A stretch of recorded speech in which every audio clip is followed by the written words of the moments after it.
Bien. Voilà. Silence. D'accord. Ça marche. Ah bon, ça marche. Alors, papy, Présent. Papy est présent. alors, quels sont tes prénoms? Mon prénom? Les prénoms. Tes prénoms. Quel prénom? Oui. J'en ai plusieurs. Ah bah oui, lesquels? Ah bien c'est ah, Raoul, Armand, Édouard, Alexandre. Raoul, Armand, Édouard, Alexandre. Pourquoi Et, et j'ai aussi un sobriquet. On m'appelait dans le temps, dans mon extrême jeunesse, on m'appelait Marius. À Monaco, on m'appelait Marius. oui. Et même plus tard, même à l'école, c'était toujours Marius. Pourquoi? J'en sais rien. On m'appelait comme ça, quoi. Et mon nom, c'est après, en grandissant, quoi, au point de vue civil, tout ça. Alors, il a fallu que je déclare mon vrai prénom, c'est Raoul. Alors, depuis ce temps-là, on m'appelait Raoul, mais avant, c'était Marius. Et ça a duré jusqu'à la communion, presque. À la communion, tu sais, on fait les papiers. Alors là, c'est là que il a fallu qu'on règle la situation. Et les autres prénoms? Hein? Les autres prénoms? Armand, C'est un Édouard, bon mot pour lui, c'est Raoul. oui. Raoul, Armand, Armand, c'est qui Armand? C'est quoi? Ça vient de où, Armand? Armand, ça vient de mon cousin Germain. Pardon? Nous avions le même parrain et nous avions le même âge. C'était lui, Armand, c'était un des Michelis. C'était Ah, un neveu de ma mère, quoi. C'était d'Alexandrie, là-bas. Puis ils sont originaires, c'est des Piémontais, des originaires d'Alexandrie, qui sont venus, comment dirais-je, une fois mariés, les deux frères, mon oncle Jacques, et puis après mon père, quoi. Ils ont émigré à Monaco. C'est là qu'ils ont commencé à s'installer, travailler, tout ça, quoi. Ah ouais. et Édouard. Édouard. Ah, Édouard, je crois que c'est du côté du beau-frère de ma mère. C'est, Ouais. oui, oui, c'est un Nazaire. C'est un ingénieur. C'est lui qui m'a guéri de ma maladie, qu'on comprenait ça. Vous ne savez pas ce que j'ai eu. Je me rappelle qu'un jour, en jouant à Nice, quand j'étais à Nice, j'avais 7 8 ans. Et je jouais de un terrain vague comme ça.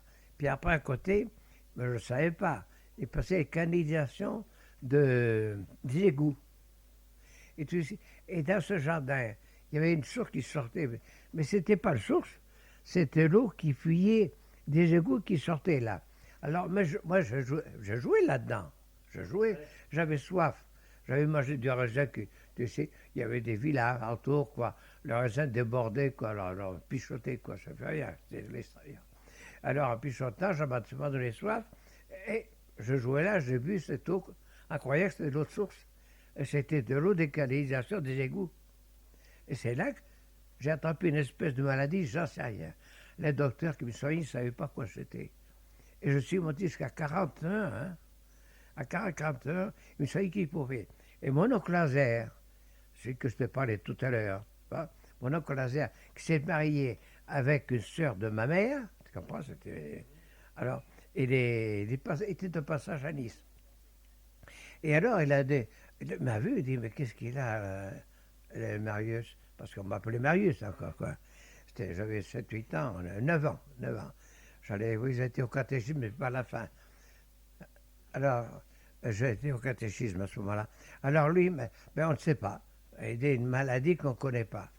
Alors, il dit, mais il a la fièvre, comme alors, il a 40 heures. Oh, faites une chose, il n'y a qu'une chose. Ou il meurt, ou il est sauvé. Là, il est condamné, puisqu'il ne sait pas ce qu'il a. Il attendant, il meurt, c'est plus qu'un squelette, il n'y a plus que les os qu'il a sur la peau.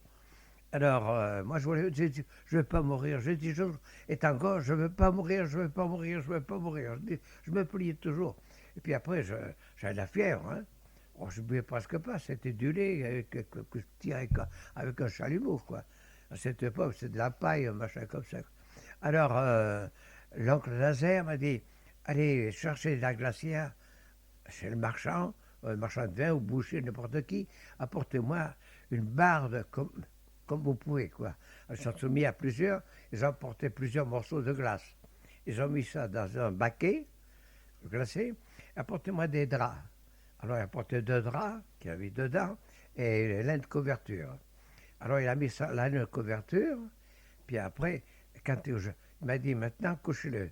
Couché, il a mis le drap glacé comme ça. Un drap glacé, un deuxième pour pas que ça fait. Puis après, il m'a enveloppé dedans. Il paraît que ça a rempli de fumée toute la chambre. Mais c'est le moment. Puis après, ben, allez, sortez-le. Puis il a attrapé, il m'a fait 3 ou 4 fois ça. 3 ou 4 fois ça, la fièvre a disparu. La fièvre a disparu. Il dit, oui, hein, par exemple, ça va pour une réaction formidable, où il en sort. Mais il n'était pas docteur, il était ingénieur. Seulement, il a étudié un peu tout, quoi. C'était pas un imbécile, lui. Il était beau, un bel homme, hein. Oh, très bel homme. Lui, il s'appelait Édouard. Hein? Il s'appelait Édouard. Mais je me rappelle plus, lui. Je crois bien que c'est lui qui s'appelait.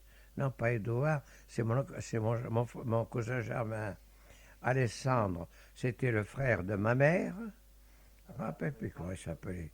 Je ne me rappelle plus. On l'appelait l'oncle Nazaire. Voilà. L'oncle Nazaire, puis c'était son nom de famille, son vrai nom, quoi. Eh bien, c'est lui qui m'a sorti. Alors, je pense à autre chose. Tes parents, ils viennent de quelle région? D'Alexandrie, Piemontais. Piémont. C'est Piemontais. Alors c'est à mi-chemin entre Gênes et Turin. Ah non, alors c'est le Piémont, la capitale du Piémont, c'était Turin. Oui. C'est Turin. Et Alexandrie, c'est entre Turin. Alexandrie, ça se trouve entre Savone, la Ligurie, c'est un mieux les Apennins, quoi, tu sais. Ils commencent presque aux Alpes-Maritimes, quoi, les Apennins. Et qu'ils font tout le tour de l'Italie qui descend jusqu'en bas, jusqu'à Calabre. Hein. Ça fait le tour de l'Italie, oui. Oui, ça passe par la Ligurie, la Toscane. Après la Toscane, c'est l'Ombrie. Puis après, il descend encore de plus en plus bas jusqu'à arriver dans la région de Naples. Puis après, ça va jusqu'à Catane. Pas du côté de l'Adriatique, hein. C'est le côté de la mer Ionienne. Alors, ils étaient ton père et ta mère, tous les deux. Ils sont d'Alexandrie, eux. Tous les deux. Oui, comme Nazaire d'Alexandrie aussi. Mais alors, quand ils sont mariés, ils ont été à Monaco. Ah, ils se sont mariés là-bas, mon oncle aussi. Bon, C'est après être mariés, ils ont immigré à la partie de Monaco. Et nous sommes tous nés, mes frères et ma soeur, tout ça à Monaco. Mais mes 3 frères aînés, parce qu'il y avait 3 frères, il y avait François, Jacques, Paul, oui, François, Jacques, Paul, moi et ma soeur Paulette. Tu vois, et Paulette. Mais les 3 premiers ont été déclarés à Monaco au consulat d'Italie. Donc eux, ils étaient italiens. Tandis que moi, Raoul, j'ai été avec Paulette, nous avons été déclarés à la mairie de Monaco, pas au consulat. Donc nous, moi et Paulette, on était monégasques. Ah oui. Je vais écarter un petit peu le micro. Et on continue. Alors, oui, alors, Paulette, moi et Paulette, nous sommes restés monégasques. C'est ce qui explique, quand il y a eu je saute, je vais plus loin, quand j'étais plus grand, quoi. Quand on a eu la guerre de 14-18, on a mobilisé. Mais moi, je n'ai pas été mobilisé du fait que j'étais monégasque. Tu comprends? Alors là, je me suis engagé, du moins, j'étais décidé à m'engager en France. Mais du fait qu'ils voulaient m'envoyer dans les étrangères, moi je ne voulais pas. Alors, j'ai dit comment faire pour partir, pour m'engager. C'est-à-dire que c'est toi qui as demandé d'aller en France, enfin dans l'armée française. Oui, l'armée française. Ils t'ont dit non, il n'y a que la Légion étrangère. Oui, alors là, ils ont dit que j'étais un étranger. Et comme étranger, il fallait que j'entre dans la Légion étrangère, que je prenne engagement. Ah, il dit, moi, je veux bien m'engager, mais pas dans les gens étrangères. Alors, elle me dit, mais c'est pas possible. Vous êtes un étranger. Alors, elle dit, ben, tant pis, puisque je ne peux pas aller en France, je vais m'attacher ailleurs. Alors, je suis allé au consulat italien, puisqu'il va, au consulat d'Italie, et il m'a dit, ben, et regarde, je les réagiste, mais vous n'êtes pas italien, pourquoi vous voulez partir, vous engager comme ça? Il dit, ben non, je sais bien, je suis monégasque. Ben, vous êtes monégasque, ben écoutez, ben, c'est bien simple. On va faire une chose. Je vais vous déclarer comme italien là-dessus, et vous devenez italien, vous signez, et puis après vous partez dans l'armée régulière italienne. Et c'est comme ça que je suis parti dans l'armée italienne. Et je suis parti dans l'armée italienne. Et voici devenu italien comme ça. Et raconte-nous, voir comment tu as été fait prisonnier. Prisonnier. Comment tu as été Ah, ben ça, c'est toute une histoire. Ça remonte à loin, ça. Parce que quand je suis parti, j'ai été ils m'ont envoyé à Com. À Com, c'était un régiment qui se formait, à Com. Et c'était je crois, le 300, parce qu'à ce moment-là, il y avait des régiments. Alors finalement, au lieu que ce soit le 67e de Com, je suis passé au 236e, je crois, au 206e. Et j'ai eu comme lieutenant dans la compagnie le lieutenant Duca. Le lieutenant Duca, c'était le fils d'un général et le frère d'un commandant de char italien. Et alors, je suis parti avec lui comme ordonnance. Alors, j'ai pas fait presque d'exercice, moi. Seulement, en cours de route, quand on est parti, une fois formé, formé comme ça, comme on pouvait, tu sais comment on nous entraînait avec des bâtons. Ah bon? Ah oui, parce qu'il n'y a pas. Les fusils, c'est après, avec des bâtons pour faire le mouvement, quoi, tout ça. Alors, puis après, avant de partir, alors on nous habillait complètement en tenue de soldats d'infanterie, quoi. Et, et alors là, on nous a mis dans une compagnie de mitrailleurs d'état-major. Alors mon lieutenant commandait la compagnie d'état-major, quoi. Alors moi j'étais ordonnance. En cours de route, on s'est arrêté pour faire. T'étais ordonnance, pourquoi t'étais ordonnance du lieutenant? Je sais pas, c'est lui qui m'a pris. On était là tous âgés. Alors, Parce que tu lui coupais les cheveux peut-être, non? non. Alors, c'est un qui était là, il dit, un ami du lieutenant Doucla, alors c'est un lieutenant aussi, lui. Ah, il dit, oh, ben, il n'y a qu'à pas qui est ici. Pas que je pense. Oh, ben, pour celui-là, il vient de Nice, c'est un monégasque qui s'est fait italien, il s'est engagé, quoi. Alors, ah, bien, c'est bien. Mais c'est italien, ben si, il parle italien, tout ça, ben, c'est beau, il pas mal. Puis après, il est coiffeur comme ça, on peut, du fait qu'il est coiffeur, on pourra servir comme coiffeur. Alors, c'est comme ça que j'étais devenu lui. Et finalement, quand j'étais à Com, je ne faisais pas d'exercice, parce qu'on m'a envoyé pour faire la chambre du lieutenant Douka. Mais là, lui, il habitait à l'hôtel. Je ne faisais rien du tout. Parce que c'est la femme de chambre qui serre les bottes. Il faut être. Alors, seulement, il m'a dit, tu fais rien, mais tu vas écrire à tes parents. Alors, tous les jours, tu es obligé d'écrire à mes parents. Oui, je me dis, c'est pour moi si je l'avais fait. Et ils avaient dit, ah bon, c'est bien. Allez, tu peux l'envoyer. Puis après, l'exercice, j'étais dispensé du fait que j'étais en service dans la chambre, du fait de faire la chambre du lieutenant, de faire fixer là. Je bavardais comme je pouvais avec la femme de chambre, tout ça. J'étais jeune, tu sais, je bavardais, mais c'est tout. Je ne faisais pas la cour, il y a du tout. Hein. Alors, puis après, j'arrivais, et les autres, ils faisaient l'exercice, pas ça. Moi, je passais ma matinée ici, puis après, j'arrivais à m'éter pour la gamelle, je mangeais tout ça. Et l'après-midi, alors là, l'après-midi, on partait en exercice. Alors, j'allais partir avec. Alors, on allait, c'était presque à la frontière suisse à Com. C'était à Chiasso. Chiasso, c'était la frontière suisse, là. Ah oui, d'accord. Ponte Chiasso. Et alors là, on faisait l'exercice de tir. Puis après, je ne sais pas comment je me débrouillais, mais quand je tirais, je visais bien, hein. Paf, en plein dans l'huile. Je dis, bah, c'est pas possible ça. Alors le lieutenant il dit, allez, tire encore une fois. Pam. Et alors encore plus ou moins, mais c'est toujours dans le centre. Ah, ça c'est bien. Allez, dispenser de tir, toi. Oh, les autres y allaient. Alors, on rentrait.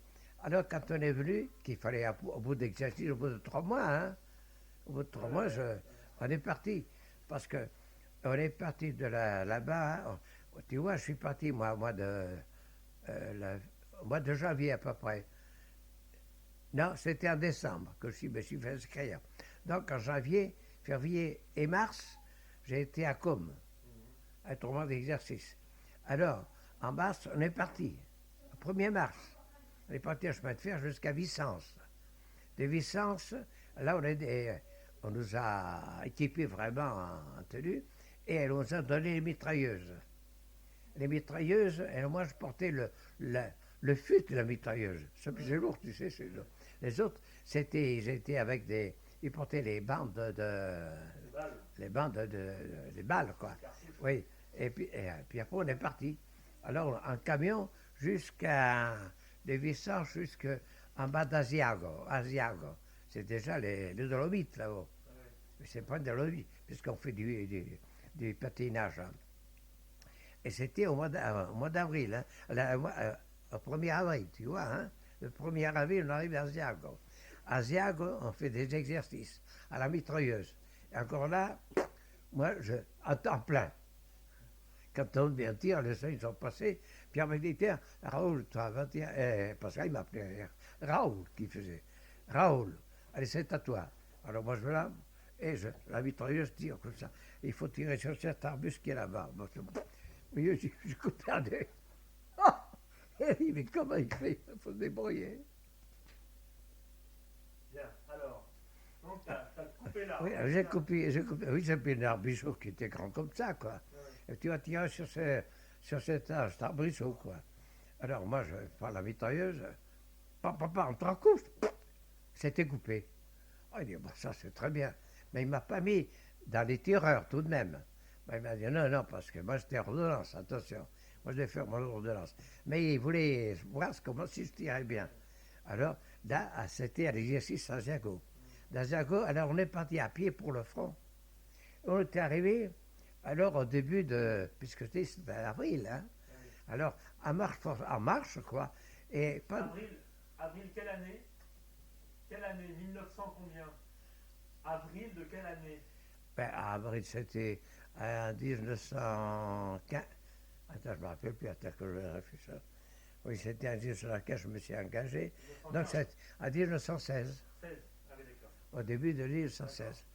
Alors, en 1916, on monte après. Alors là, à pied, par étapes. Entre les sapins, pour pas qu'on nous voie. Qu'il y avait il y avait un régiment qui montait pour prendre la place de celui qui était avant. Je ne me rappelle plus lequel, quoi. Alors, on monte comme ça. Puis après, alors, en cours de route, on entendait les scrapnels, tu sais, parce qu'ils bombardaient les grandes pièces derrière, mais nous, qui montions dans les sapins, c'était des scrapnels, tu sais. Scrapnels, c'est des obus qui éclatent et qui lancent des éclats. Ah oui, au-dessus des arbres. Oui, au-dessus des arbres, pour que... Enfin, on n'a pas été touché, quoi. Alors, on est arrivé à des arrière-lignes, puis après, alors ici, on a commencé à attendre, puis après, on nous a fait voir, tu sais, au lieutenant, pas moi, mais au lieutenant qui nous commandait, la place qu'on devait occuper pour les mitrailleuses, tu comprends, tout ça. Moi, j'étais derrière, puisque je faisais rien, j'étais en dehors. Et alors, ici, on attend, il n'y a pas longtemps qu'on était là, hein, tu vois, parce qu'on est resté du début, puisque j'étais prisonnier, je t'ai dit au mois d'avril, hein? Oui, c'est le début d'avril. Oui, au début d'avril, on est arrivé là, moi je pensais vers le début de mai, à mai. Alors finalement, on est arrivé en mai sur les lignes, vers le 1er ou le 2 mai. Alors lui, mon lieutenant, il faisait des expéditions de nuit. Des expéditions de nuit. Il est parti le troisième soir.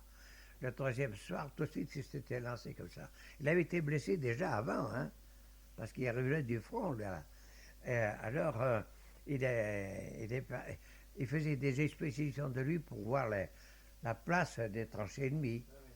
Mais Le troisième soir, il a été pris parce qu'il ne s'y attendait pas. Enfin, pour le premier soir, il pouvait passer, c'était sombre. Ouais, le deuxième soir aussi. Le troisième soir, il y a des. Parce qu'il faisait de temps en temps, pas toujours. Le projecteur, il est des cours. Il est des cours. Alors ils ont tiré dessus, les Autrichiens. Ils ont C'était tiré les dessus. Autrichiens. Oui, ah oui, c'est les Autrichiens, c'est le front autrichien. C'est dans le Tyrol, quoi. Ils ont tiré dessus et ils ont blessé mon lieutenant d'une balle. Il lui a traversé la gorge, une autre à l'épaule et une autre à la jambe. Et le caporal qui l'accompagnait, il a été tué. La balle lui a traversé le crâne, le casque et le crâne. Puis après, les trois autres, qui a commis trois soldats, plus ou moins blessés aussi. En fait, personne n'est revenu. Alors, là, comme le héros n'est pas revenu, il allait toujours vers la nuit. La nuit. Alors, il y a les bancadis qui sont partis le matin pour les ramener. Ils n'avaient pas très, ils avaient pas peur, même. On ne sait jamais. Tout est en quartier avec la Croix-Rouge, ça ne fait rien. Enfin, ils les ont ramenés. Alors, c'est là que j'ai vu qu'on y passait pour respirer parce qu'elle crachait les machins. Elle a baissé de respirer puisqu'elle a la gorge traversée. Avec une plume, on y passait avec un appareil qu'on lui avait tout de suite, là dans la gorge, pour enlever les crachats et machin. On y est resté pas longtemps, il est resté. Puis après, il dit, Raoul, en italien, comme il dit ça, puisque dans l'Italie, il m'a dit, tu me ramèneras mes affaires, ma cantine. Tu sais, la cantine, ce que c'est l'espèce de mallette, tu sais, militaire, la cantine, avec mes affaires là, à l'hôpital, contre France-Savoir. Alors moi, je suis resté là. Puis après, le jour, le commandant, là, qui commandait, là, c'est pas le colonel, le général, quoi. C'est le commandant qui commandait le secteur. Il m'a dit, ben, il faudra que vous retourniez avec les affaires du lieutenant Douka à l'hôtel de Trévise, à l'hôtel. Alors j'ai attendu, puis j'ai descendu. Il y a toujours un camion au bas des grosses pièces. Ils avaient des grosses pièces d'artillerie de marine, cachées dans les machins. Bon, alors moi je prends sa cantine, et puis après, il était lourd, tu sais, sur le dos, ça pesait. Et je descends, puis après j'attends que le camion passe. Il y a un camion qui est passé, qui est à Trévise, j'ai monté dedans, et je suis allé à l'hôpital de Trévise. Puis après l'hôpital de Trévise, je me suis présenté comment on appelle ça, ils reçoivent, quoi, au major qui était là. Il dit, c'est bien pour le. Je apporte la cantine de lieutenant Douka qui est blessé. Ah ben c'était le sale, je ne me rappelle plus à cette époque, quoi. Alors si j'arrive, j'ai dit à la cantine, j'ai apporté la cantine, mais là je me suis fait aider par l'autre, je n'ai pas pu l'apporter. Alors il y a un autre qui m'a aidé, un infirmier, alors j'ai apporté la cantine qu'on a rangée là, voilà la cantine, tout ça.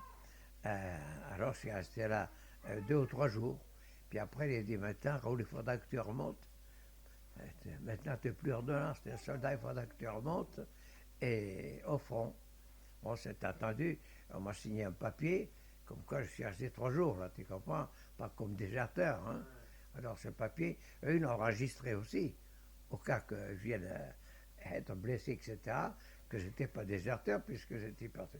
Alors là, je suis remonté tout doucement, avec un camion d'abord, puis après à pied. Et j'arrive là-haut, je dis, mais qu'est-ce qui se passe? Je ne voyais personne à cause d'autre. D'habitude, des soldats, tout ça. Même les grosses pièces, elles ne tiraient plus. Qu'est-ce qu'il y a? Alors je monte, et je ne connaissais pas beaucoup le chemin.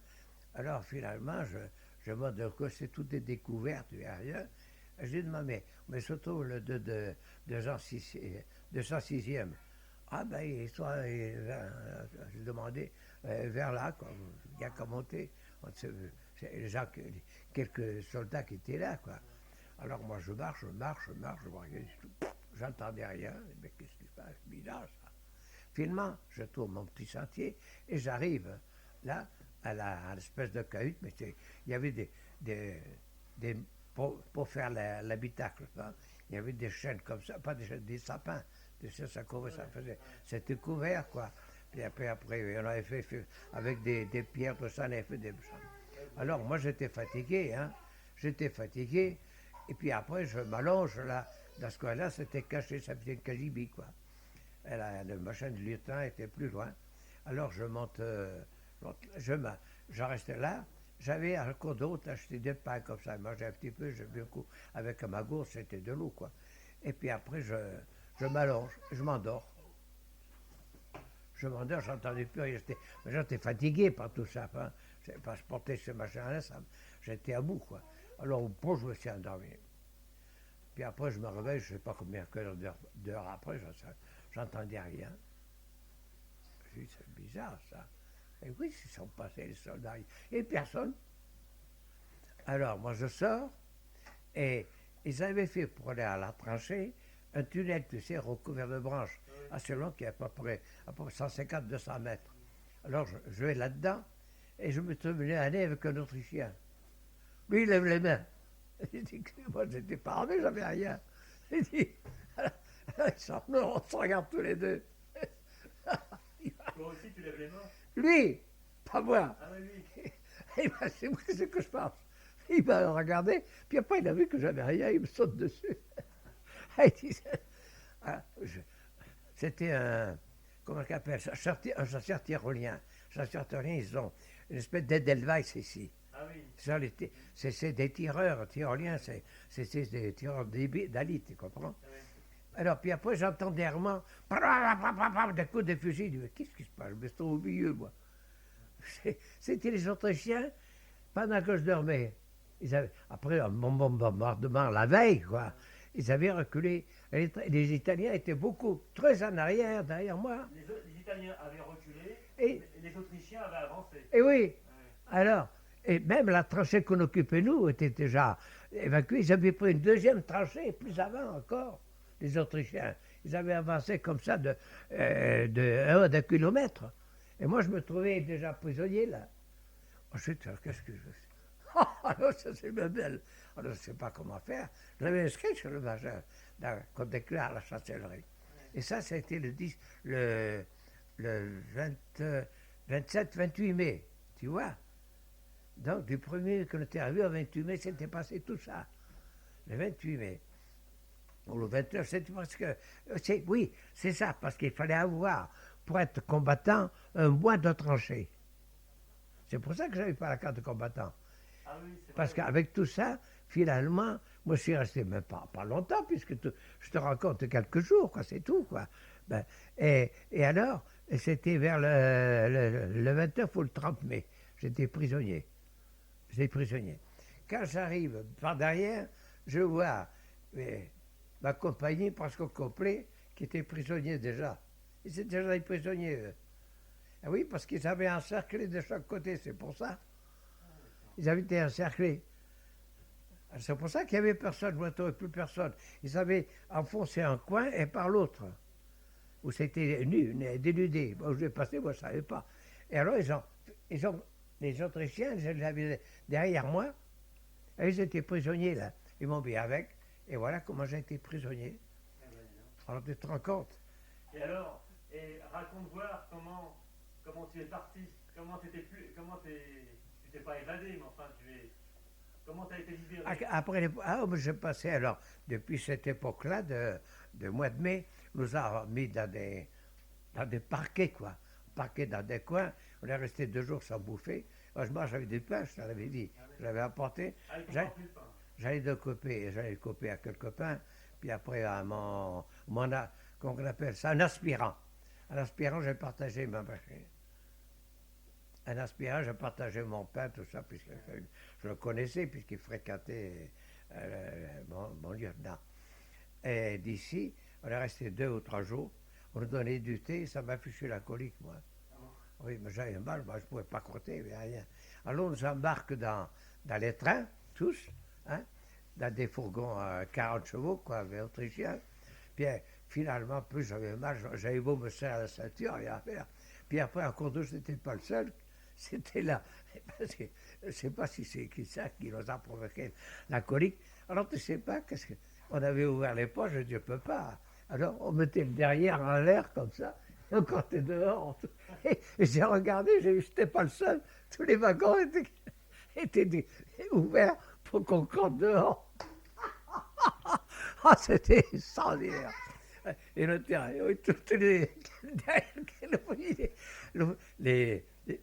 les Autrichiens, quand ils allaient en permission, ils allaient avec des prisonniers, tu comprends? Et les accompagnaient. Ah oui. les accompagnaient. Ils profitaient de la permission pour ne pas dégarnir le front. Et alors, celui qui allait à permission, 2 ou 3, il montait dans les wagons pour garder les prisonniers. Et c'est comme ça qu'on est allé jusqu'à un grand centre de triage à Mauthausen, qui ont transformé en machin de la mort là-bas. Après. À Mauthausen. À Mauthausen, on est tous arrivés là. C'était un grand camp bien tenu, quoi, tout. Mais à cette époque, c'était à 14, 18. Et alors, les prisonniers étaient bien traités. Ça, je ne peux pas dire, bien traités, on ne bousculait pas, l'autre, on donnait à manger, à boire, tout ça, au clairon. À tel point qu'ils ont formé, même à Mauthausen, les Italiens, un théâtre. Et puis après, une musique aussi. Et ils donnaient là des pièces pendant qu'ils étaient là. Eux, ils restaient là. Ceux qui étaient musiciens et comédiens restaient là. Et les autres, ils étaient parqués en attendant qu'on les envoie à droite et à gauche. Ben, alors, un beau jour, Mauthausen, c'est comme ça que moi, pendant 1 ou 2 mois que j'ai passé là, j'ai pris des livres italiens, j'ai demandé, j'ai une bibliothèque pour m'instruire en italien. J'ai étudié la grammaire italienne et l'histoire italienne. J'en ai profité pour m'instructionner, quoi. Moi, je ne savais rien sur... J'étais français, un français monégasque et tout ça, quoi. Alors, un beau jour, on m'appelle, puis après avec un caporal, un sergent. Et le sergent me dit, ben, on est envoyé, toi, puisque tu es coiffeur, comme coiffeur, dans un camp italien de prisonniers, d'officiers. Dans un camp d'officiers prisonniers en Hongrie. Du coup, après, d'à côté de Budapest. Alors, c'est plus loin, là. Ça. Bon, ça va, on va partir tous les deux. On nous met et il y a une sentinelle, toujours, qui va par mission, qui nous accompagne. Pour nous garder comme ça, à la bonne franquette. Mais on n'a pas pensé à ce moment-là, tu sais, on a été un peu abrutis par tout ça. Puis après. Alors, monsieur, on est un peu foutu le camp, tu sais. Ah non, plus ça, le camp, c'est le... Mais on a été abrutis tous les deux. Alors, on arrive à Somoria. Avant Somoria, on arrive dans une gare et lui, il nous parle que là, il y avait des Autrichiens, mais c'était je crois, des Hongrois ou des Hongroises, tout mélangé, c'était des vieillards qui étaient là, je ne sais pas pourquoi. C'est une salle d'attente une grande salle d'attente, qu'on devait attendre le train. On devait attendre. Puis on nous donne à coucher là-dedans. Et lui, il nous laisse là, il fout le camp. Il nous laisse là avec tous ces immigrants qui venaient des campagnes, avec les femmes des Carpates, des machins, tout ça. C'est presque des gigantes, des grands. Ils venaient de Hongrie, quoi. Je ne sais pas pourquoi, mais enfin, ils étaient là. Et de l'autre côté, moi, j'étais couché à côté d'un petit bébé, et la mère aussi, puis après, un à côté de l'autre, quoi. On se regardait et tout. Le matin, on a fait nos ablutions, tout ça. Et puis après, la sentinelle le bien après. Lui, je ne sais pas ce qu'il a foutu.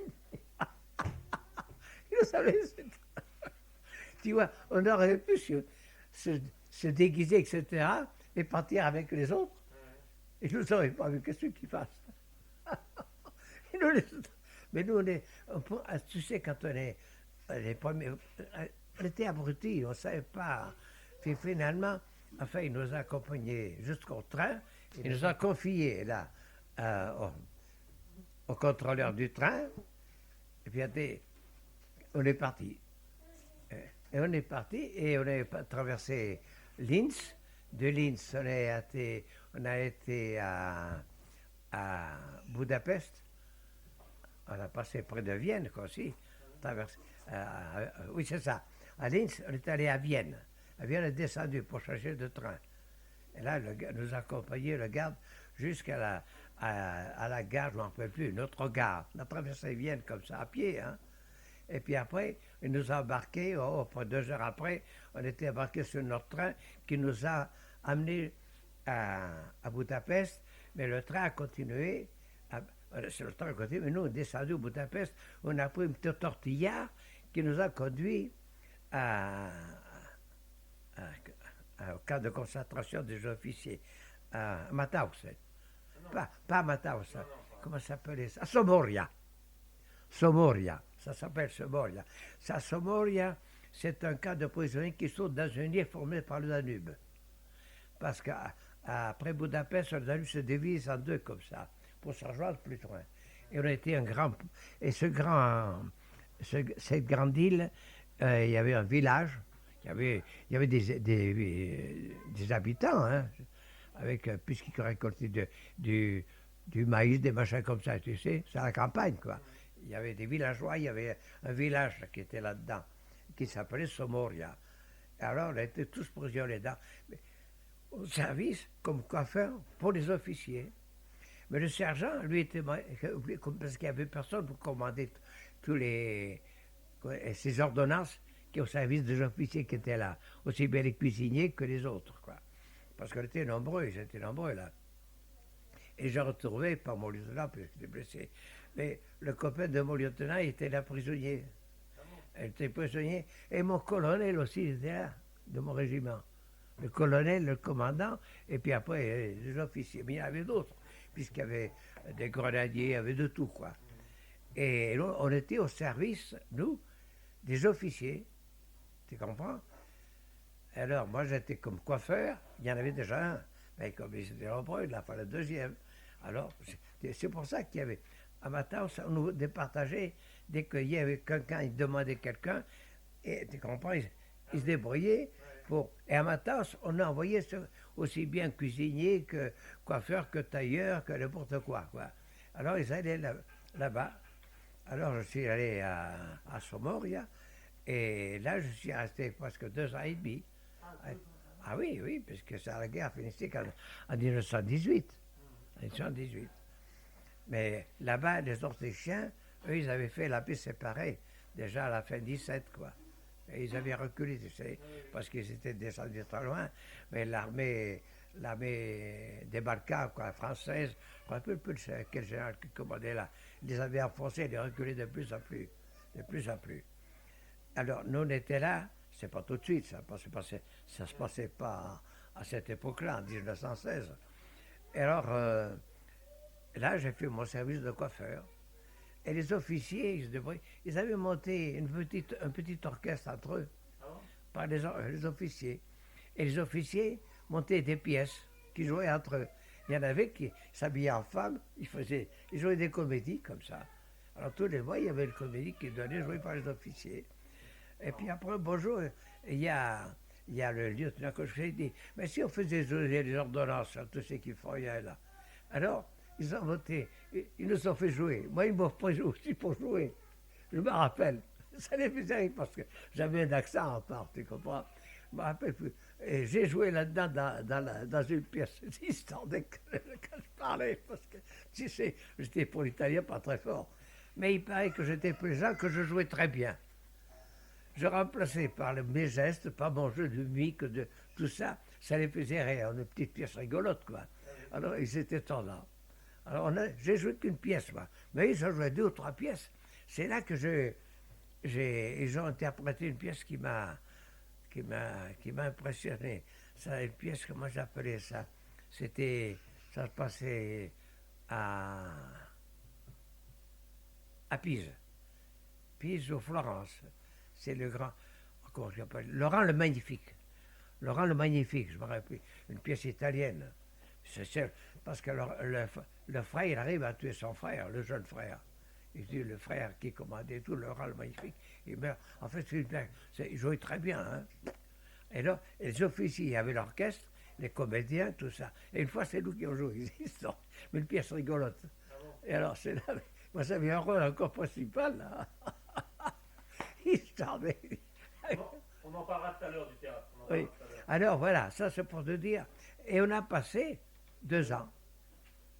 Puis après, on a vu, tu sais, le sentinelle du milieu, mais qu'est-ce qui se passe? Parce qu'il y a eu des évasions là. Hein? Oh, on a fait des mitrailleuses, on s'est travaillé avec les mitrailleuses pour qu'on les dénonce. Personne n'a dénoncé. Alors il y a eu des évasions tout de même. Et un jour, le commandant du camp, il nous a entourés avec des mitrailleuses pour qu'on les dénonce. Comment qu'ils ont fait? Ils avaient creusé sous les baraquements un tunnel. et ils sont partis à Comme dans 7. comme dans les films. On les a attrapés tout de même, hein. Mais il y a 7, 5. Il y en a 2 qui ne l'ont pas attrapé, on ne sait pas. Ah bon? Ouais, 2 ont fichu le camp. Parce qu'ils se sont partagés pour ne pas être en groupe. Tu comprends? Alors, ceux qui étaient peut-être 3, je ne sais pas. Enfin, il y en a 2 qui, on ne les a plus retrouvés. Ils ont 2 réussi leur évasion. Alors là, le commandant était calme parce qu'il se fait blâmer par les supérieurs. Hein. Enfin, les autres m'ont dénoncé. Finalement, ils ont trouvé comment ils ont fait. Comment ils ont fait le tunnel, tout ça. Alors, il y avait des chiens, tout ça. Mais comme il y a là, c'est-à-dire c'est une île.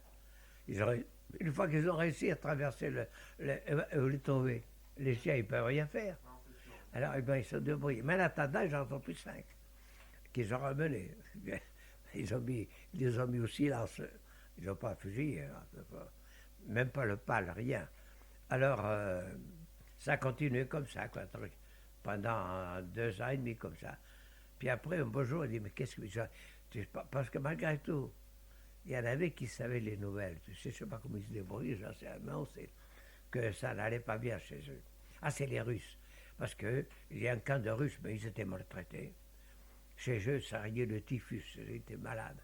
C'est eux qui venaient faire le nettoyage du camp de chez nous. Ils ramassaient les machins qui traînaient pour les bouffer parce qu'ils n'avaient rien à manger. Ah, les Russes étaient maltraités. Oh, pauvre. Ah, que je les plains. Ah. Nous, on était bien traités. Hein.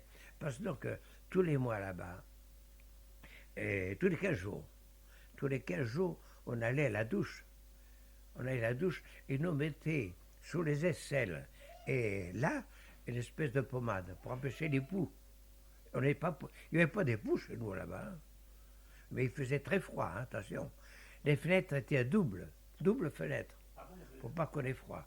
Et c'est divisé en 3, les camps divisés en 3 machins, avec un gros calorifère en terre cuite, tu sais, en briques. Et alors c'était les Russes qui nous apportaient qui faisaient le toyer et qui nous apportaient le bois pour chauffer. Nous, on ne faisait rien. C'était les Russes qui faisaient les cantonniers et tout, la propreté du... Oh, j'étais maltraité, bon, c'est malheureux. Enfin, on a passé 2 ans comme ça, entre les pièces et tout ça.